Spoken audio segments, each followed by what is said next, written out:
Welcome everybody. We've got a new feature, a new special for you on SMG, and it's about how to make Spock ears and Vulcan ears on beautiful people like Tammy Klein here, who's with us today, and Glen Campbell, who also came up here again today. Thanks you guys for coming.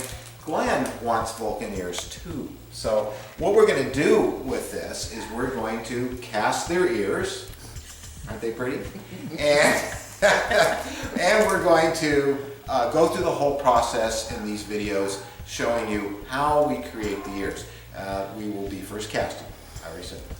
Then we will be mounting them to a backplate, the actual ear castings in stone, and we will be sculpting the prosthetics, making the silicone molds. We make them in silicone so that there are no seams, they are one-piece mold, and we'll be making the prosthetics out of silicone as well and applying them to their ears and making them up as Vulcans and finishing it off with putting them both on the bridge of my very own personal set, CG though it is, which I know Glen will appreciate. Hopefully in costume, because David Faith is working on our costumes. We've seen Tammy's, which is on the way, so, and well, Glen, you'll have to borrow one of my shirts, I guess. I have a shirt. I got my Kirk shirt. Did you bring it?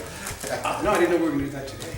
Not unless, no, of course not. Not unless you've got Next Generation or TNG uniforms, but I'm on the bridge for that. So, but that's what we're going to do. We're going to start by putting this wonderful shrink wrap plastic ball cap on her head. I've never used one of these before, so bear with me. Basically, what we want to do is we want to isolate her hair from the ears and get a clean casting of her ears, of course. So I'm going to put this on. And I've never done this. How's it so far? is this how it's supposed to? No, that is not how it goes, sweetheart. Keep us away from 3-year-olds. We're going to have to get some scissors. We will come back when we get this on. It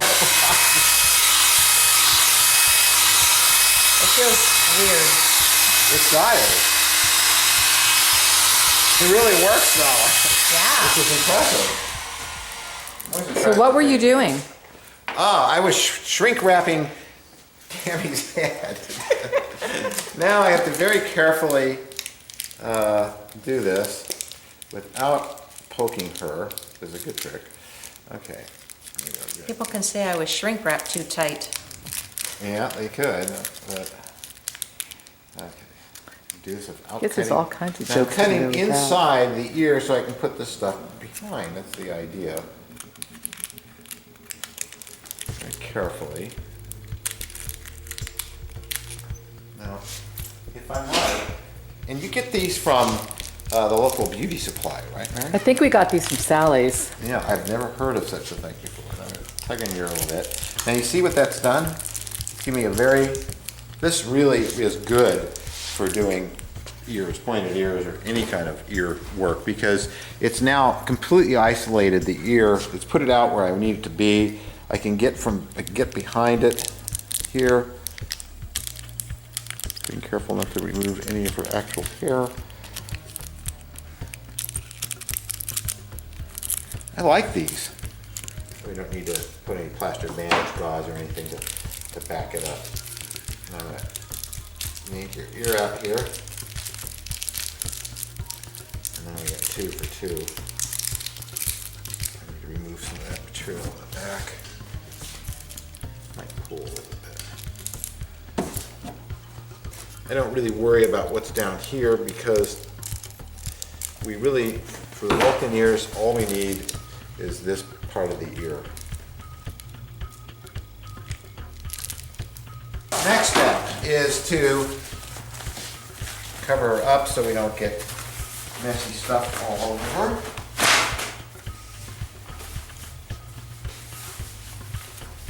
I feel like the barber of Seville. Can you sing? Yeah, but we're not going to do that today.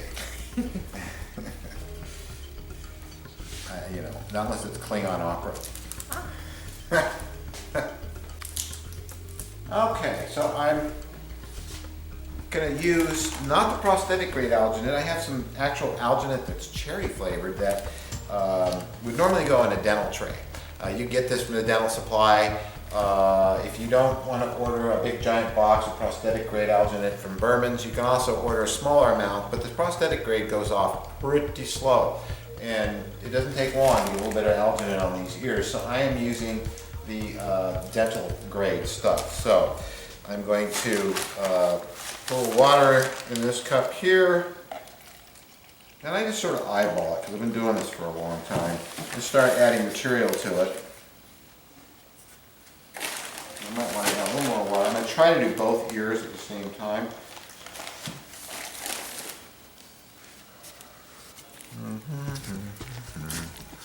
Looking good.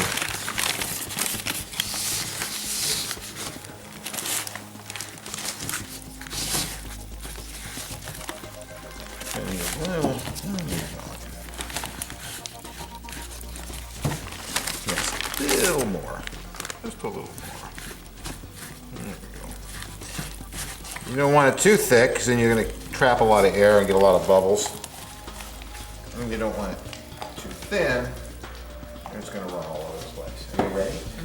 Okay.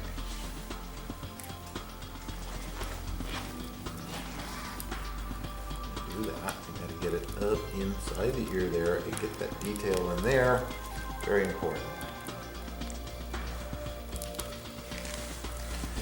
And I'll put a little more on that ear. This is where I got some more hair. I knew it was going to happen.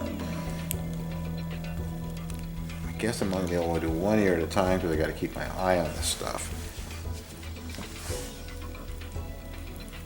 Does it set quickly? Very quickly. This stuff does.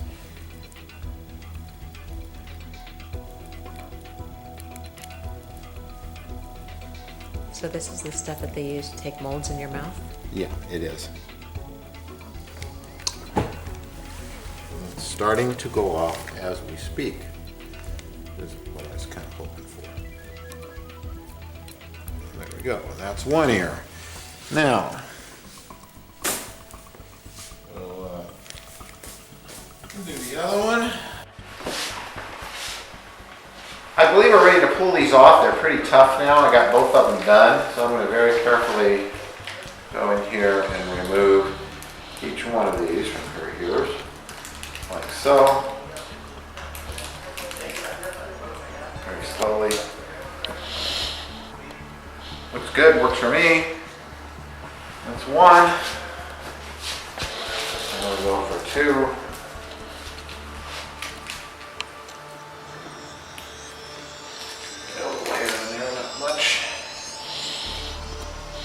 Good.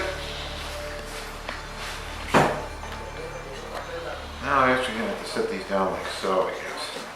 And what we're going to do, before we do anything else, because this material likes to shrink, I'm going to get the UltraCal 30 mixed up in here right away, because alginate, the minute you take it off, a face, off ears, or any part that you've cast, it's going to start shrinking. That's what it does. So you want to get your, even before you clean her up, you want to mix up your material. So I probably have a little too much water in here. Again, I just kind of eyeball it. They give you instructions on the back, you know, the ratio to mix it. But you know what? When you're working in prosthetics and makeup and stuff, it's a little bit different when you're doing that, because you're not using this to do construction work. You're using it to make molds. And get detail. So you want it to be a little thinner. And as John Chambers used to tell me, you want it to be about like piss water. He did. Got your piss water there, boy.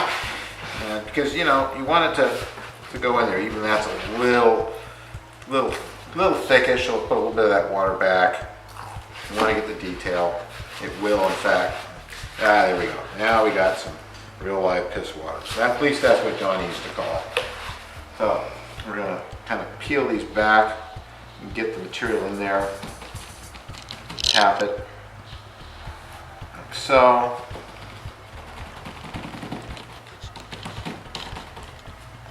And now I know it's definitely in there. I saw the bubbles come up. And you notice how it does flex, but when you let go of it, it just holds its shape. So there's very, very little distortion, which is why I don't put some people like to put a little bit of plaster to back it up.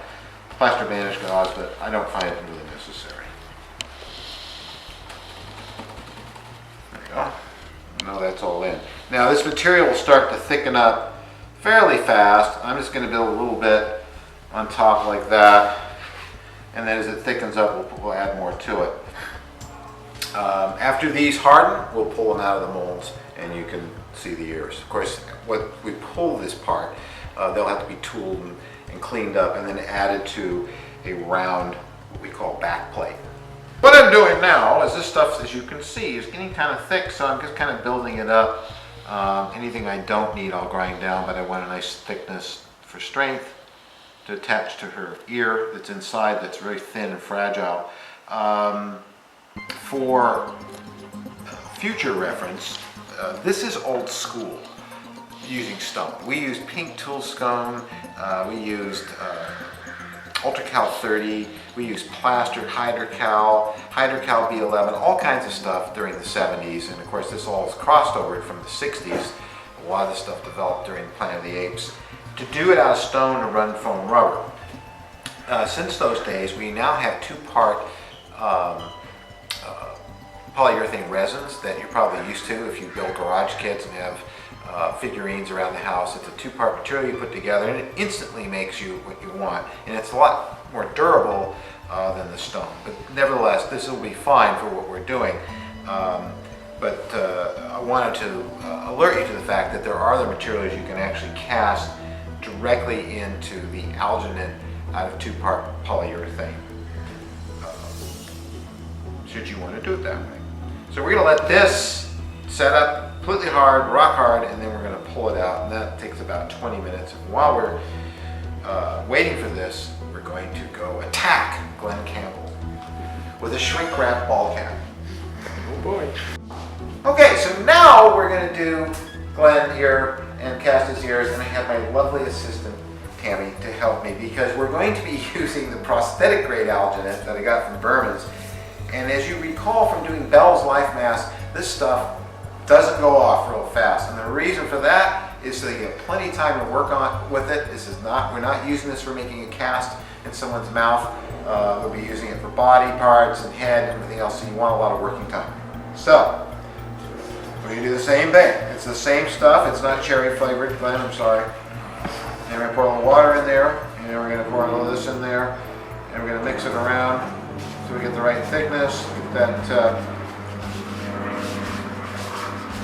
you actually might want a little more than that. We're doing 2 ears. There we go.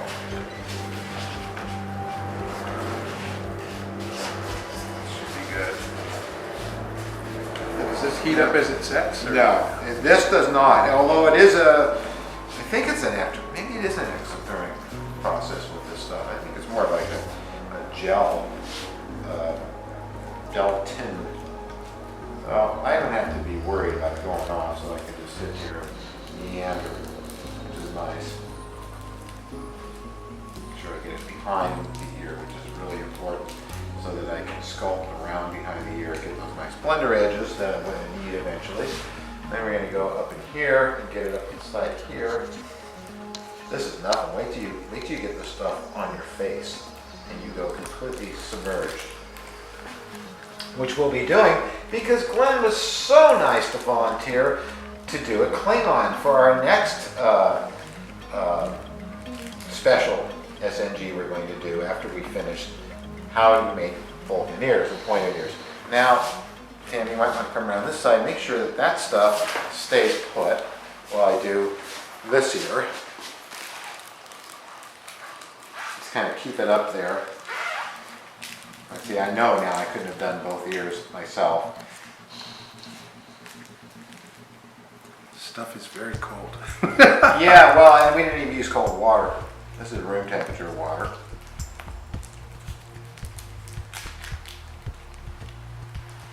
Okay.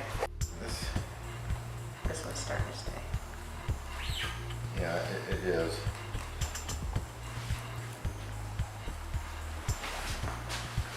Yeah, I think we just made that a little thinner than I want it to be, but I think we'll be okay. I'm almost tempted to put a little plaster bandage gauze on these this time to support it better, but no, we're okay. And we're gonna put that over his ears after I soak it in water.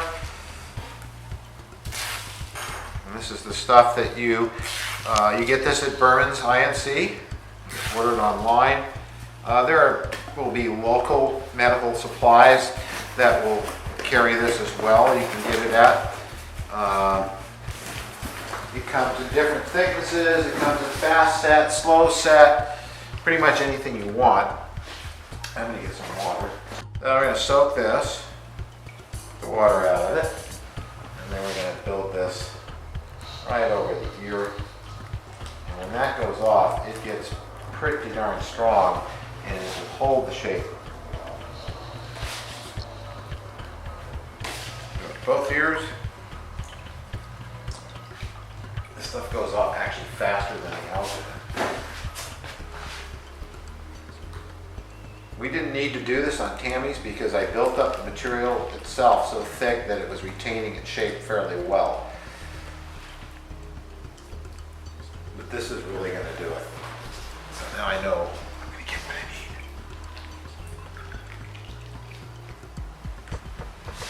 One more to grow on.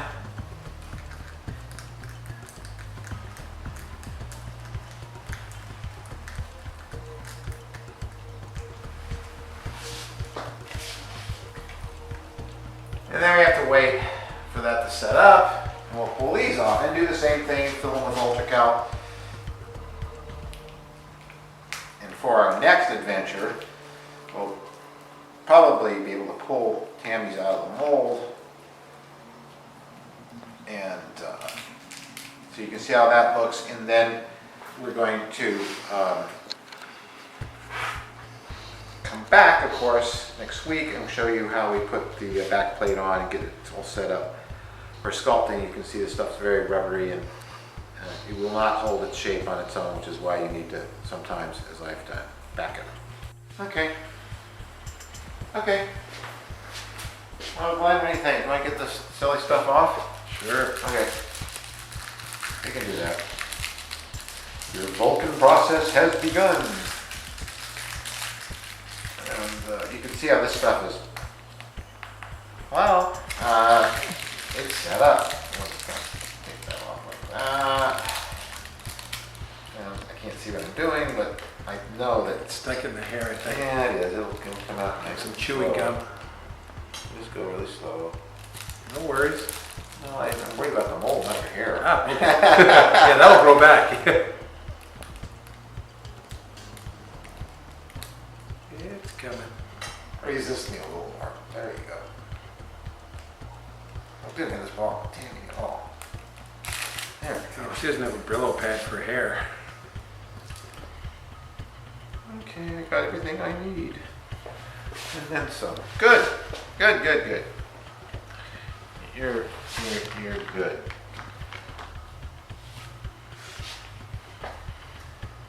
Behind the ear away. Look at this side. Hopefully we can capture hair on this side too.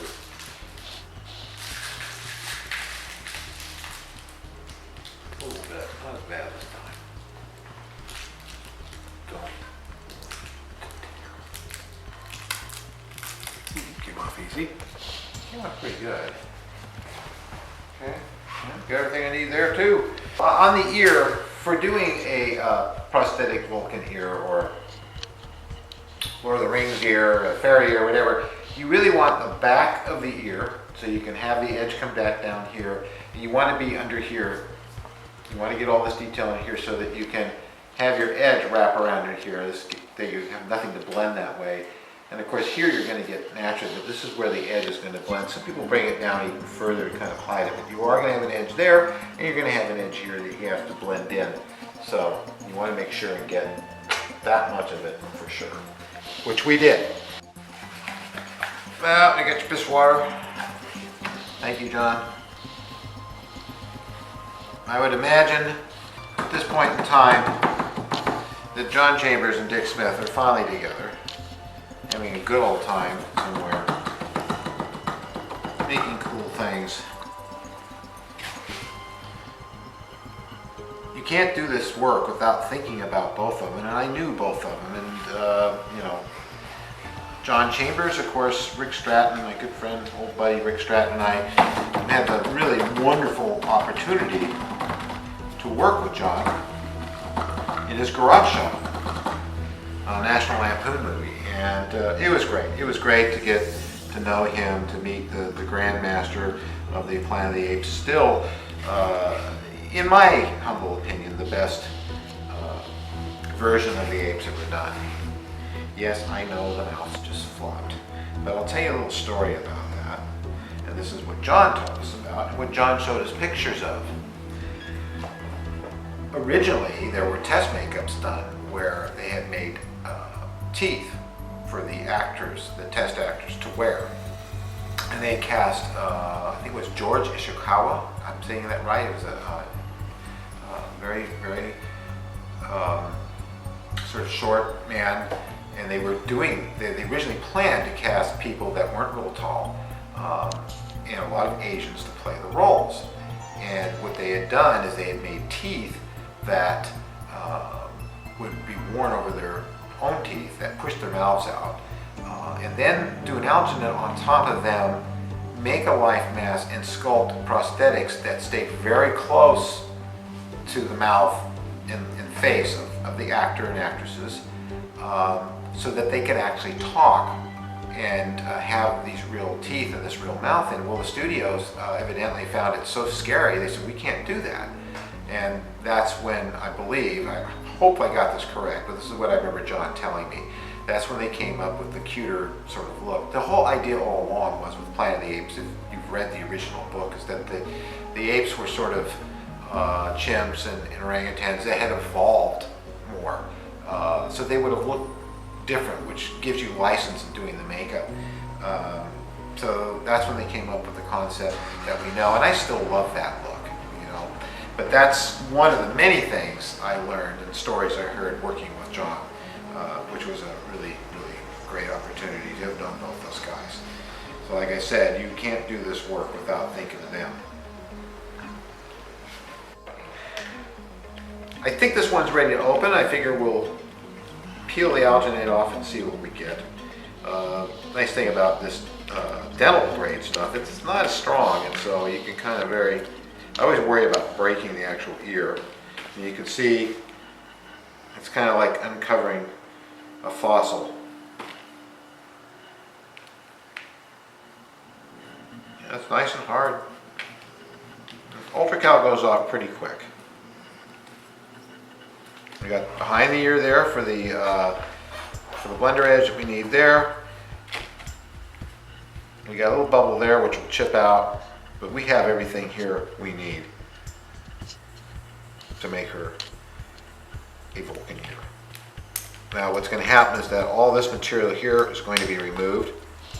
So we have just the ear, chip that away, do a little tooling, chip that all away, and mount it in a back plate that will look like, I'll get this because I just happen to have a nice Spock ear or Vulcan ear made here. So we're basically going to end up with this. And you can see this is the mold for a prosthetic Vulcan ear. With the silicone inside, more ultracal, and we put the material in there and we close this up like so, and we let that sit for a while and we pull the ear out. You'll notice they look a lot like the pictures of Leonard Nimoy's ear molds that I made back for the motion picture, with the exception that these are not purely stone. In the old days what we did was you have the sculpture, we'd lay up clay this far, exactly in half, all along the edge of the ear, and we'd pour up a purely stone part like this. And then after it's set up, we'd remove the clay from the back, Vaseline this up in here, and pour more stone in behind it, so we would end up with a 3-piece mold, and then bake these in the oven. Then we always have to remove the seam. But with silicone, it can be a 1-piece because it comes off the ear very easily. You don't have a seam to clean up, and foam rubber and silicone or just about anything else will run in these molds rather successfully. That's why we changed the silicone mainly, is just to get away from the need to have a scene to clean up. And if you watch original Star Trek TV show and you've got Blu-rays of it, you'll see in the close-up the scene running up underneath those ears, if you look closely. So now we're opening up the other ear.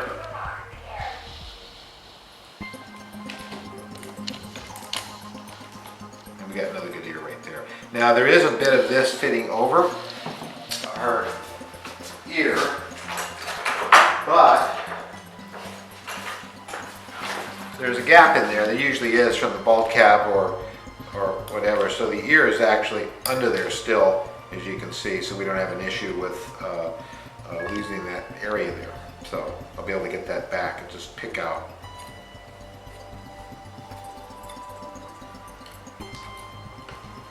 Yeah, where's the option up here?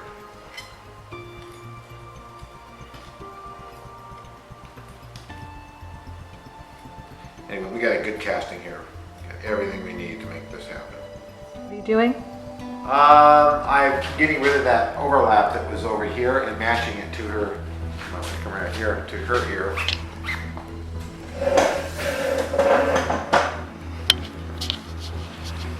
While I have her here.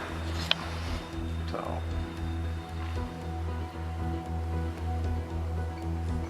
Looks like a Tammy ear to me. Yeah, it does. I think we got this. I'm not far away, you can always come back. Yeah, that's true. I'll be fine. This happens because really what you want to do too, if you can, is pull the hair up so it's like that, and when you do the casting, you don't have the hair sitting there. That's what we ran into there. But it's fine now. It's exactly the same as you can see, so there won't be any problem at all. Just have to just blend that off a little bit more. Keep my dirty hands. Perfect. It is. It's just perfect. They're perfect. Very good.